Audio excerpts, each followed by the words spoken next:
Hello guys, we are back with another preview with Matt. Yet Hello, again, Matt. yes. Back again. Preview City round here. Yeah.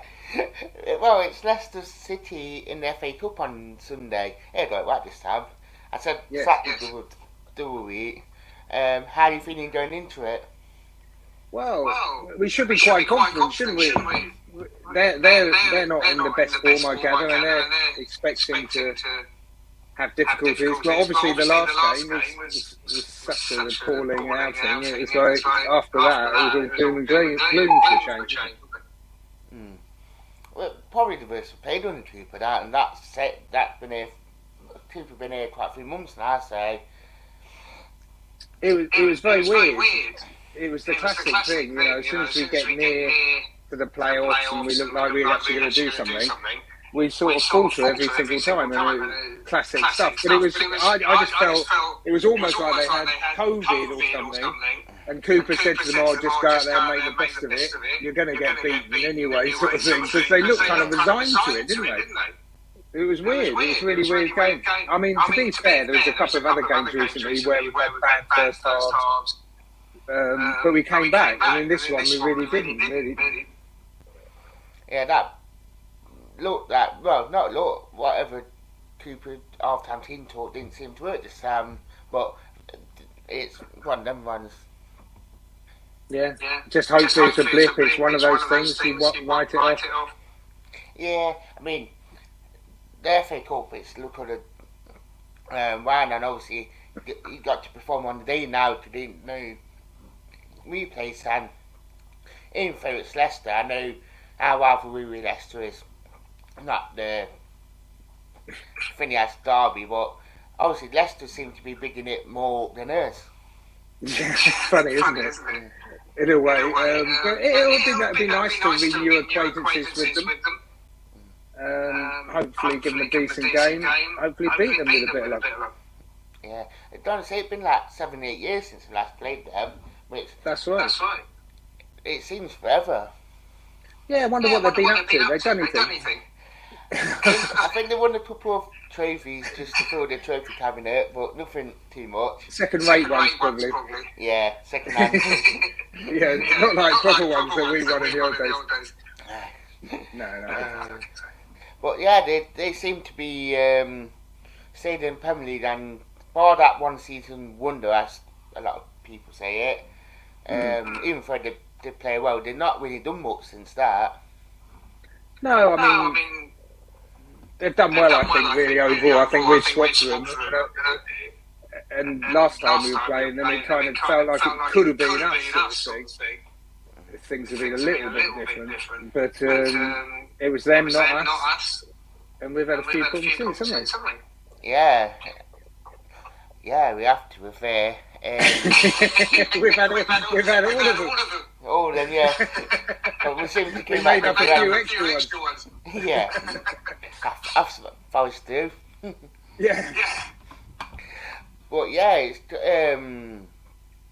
I mean, the atmosphere on Sunday going to be quite funny, because Leicester being in the Royal Lower Bushwood, so the atmosphere is going to be probably not as electric as Derby, but not as bad as Barnsley. Oh no, yeah, I hope not. No, it'll be a good occasion, like you say. It's higher than round. It's a derby, albeit not the top one. And yeah, there will be a good atmosphere, and there'll be a winner on the day, which is good, which suits us. You know, hopefully it's us, but we're more interested in the league, really, I think. Yeah, I would touch up on that, because after Leicester, we seem to have Blackburn, Stoke, Bournemouth within a space of 2 weeks. So, I mean, what it's squeaky bum time, I think they call it. Yeah. Yeah. That's the best way of putting it. Yeah. No. If we win some of those games, we're in a really good place. You know, if we'd beaten Cardiff, as we should have done, and then we could have probably afforded to draw them. But now we're going to actually be looking to win something there and not get beaten on too many occasions. But we just got to come sixth, haven't we? Yeah. If we're not going to get second, we just got to come sixth. Yeah. That's new approach for Forest. Yeah, well, you can't complain where we are at all. I mean, there was no chance we were going to get a sniff of the playoffs. So Cooper's done a fantastic job. We're thereabouts, better cup run. You can't ask for much more, can you? Nah, definitely not. Obviously, would you prioritise? Obviously, you can imagine Cooper going to go Swan against Leicester because obviously, being a Premier League team, then prioritise Blackburn away to Stoke at home. I mean, it's a good selection headache for Cooper to have to refer. Yeah, I guess he's going to take it seriously, and he's going to, especially after the last game. I think he's going to want to get keep the train rolling in the right direction, sort of thing. So I imagine he'll pick the best team available and carry on like that. I don't think we've really got a choice now, unfortunately. I think the last couple of games he integrated Canate and who else? I just got to think. Oh, Hammond, Ollie Hammond, yeah. And which is nice to see. It's top tier management. But it's going to be hard to play those guys now for the rest of the season unless we get 2 or 3 up in games and things. Yeah, I mean, looking for on Sunday, this 9 subs, I think you're likely far from 9, I think, in FA Cup or something. Right. If I remember right from the rules, because, but it'd be nice. Obviously, we're going to expect them to be Swan, but obviously, you can have a couple of lads on the bench, even though we got brought in Surridge and Panzer. Yeah, well, without Graben now, it's going to be interesting, isn't it? Yeah, and like you say, Panzo, we're not quite sure what plans they've got for him. Is he going to be a left back? Is he going to start left back? I don't know. That's the interesting conundrum, I guess, whether you keep Colback back there, resort to the midfield, bring in Panzo. Levea's still away, isn't he? Yeah, effectively away. I think they've got one more game on Monday. Feels like it, doesn't it? Yeah. So, that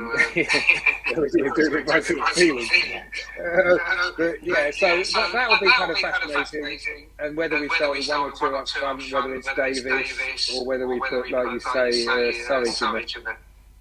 Yeah, that's the thing. I mean, that's the good thing with Forest at the minute, because I was saying that I reckon that Panto and Surridge probably would have been summer transfers that we would have gone for, but with the injuries to Cook and Graben, which was a bit unfortunate, they seemed to brought them in and on deadline day, and they were, especially Panto, which you offer that bit more depth at the back, that even though you might have thought Fid was going to go, but then he offered that left back solution if Lowe's injured, so, and obviously you have no choice with Graben being injured and Taylor's staff.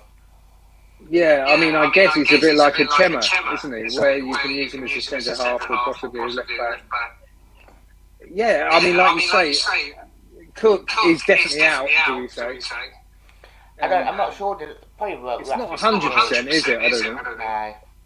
No, but let's say if he's out, what do you do? Do you bring in Figs as centre half? Do you play with 3 at the back and have Panzo as another centre half? I don't know. It's going to be quite interesting, isn't it?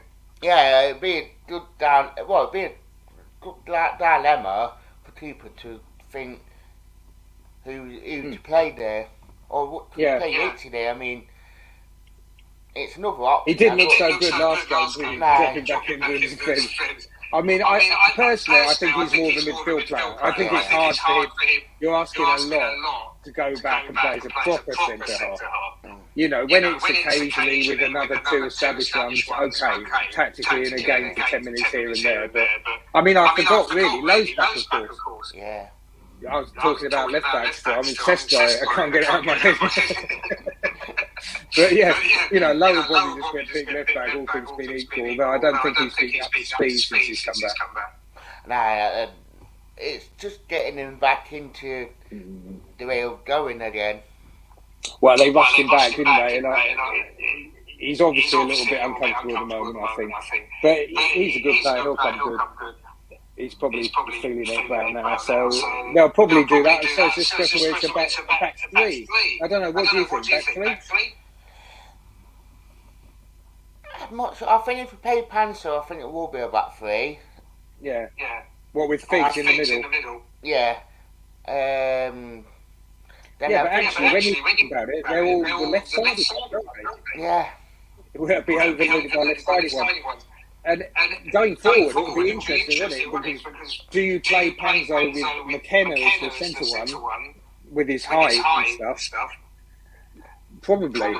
Yeah, it'd be interesting to see. I mean, if that me with back three, but back four, I think it would probably go McKenna and Finn, just because one right-sided, one left-sided.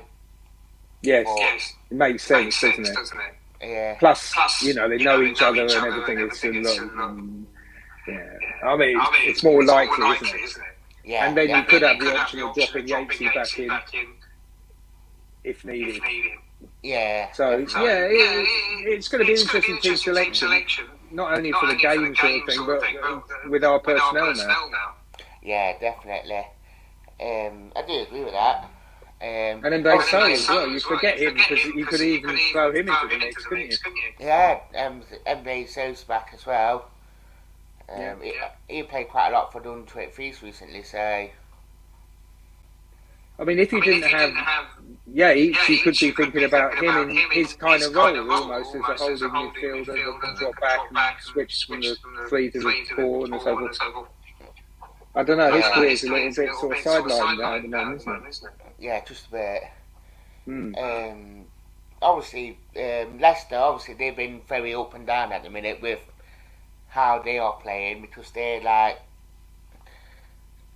they can't seem to like get the results, because they're beating the big teams, but the lower teams are struggling to get results, or they give away games like last minute. Yeah, it'll be interesting to see where their priorities lie, because they might feel they're not. I mean, obviously the cup's kind of somewhat important to them, but they might be a little bit more concerned about their league form at the moment, and maybe not quite as keen on it as they would be ordinarily. But we'll see. It's going to be interesting. Oh, it will be. It's a good game for us. I think it's a game we can win. It's going to be competitive. I think it'll be quite like the previous rounds. Yeah. Yeah, definitely. Score predictions for... Score predictions. Yeah. 1-0, I think. Always say bloody 1-0. Yeah. 1-0. I think 1-0. Grab 'em. Absolutely, same old. No. I fancy actually Surridge to play. Let's say he scores the winner. 1-0, so he'll come off bench. Yeah, something like that. He'll be interesting because he's young and a sort of live one, but he's a target man, isn't he? Yeah. So it'll give us something different. And we've got a few tall players now for change. We'll offer a threat from set pieces more than we have done. Yeah. You heard it here on first, guys. If 1-0, Souls winner. It's probably the last time you were here as well. Yeah. So I like what about you? Pardon? You've got to have your prediction. I said 2-1 actually. I think 2-1. Yeah, I think depending on the back line, I think we will concede. I don't know why for some reason, but I think we will have enough quality at the other end to actually cause them problems, because they're not being defensively solid. So I think we will cause problems, especially with Brennan, Sin, and if it does play up front, if it is Silch or Davis. And I think, especially with playing that midfield, if we do play with Garner, Yates, and Colbert, I think Garner's coming into his own. Colbert's Colbert. So I think we'll win that midfield battle with whoever he plays there. Yeah, I think the game will be similar to like the Arsenal game tactically. I think it will be tight and we'll grind it out. like you say, I could see them scoring quite but yeah, hopefully it goes the same way. Yeah, definitely. Fingers crossed. Yeah. So I'd like to say thank you for Matt for coming on. Thanks, Dan. Okay. All right. I'd like to say thank you for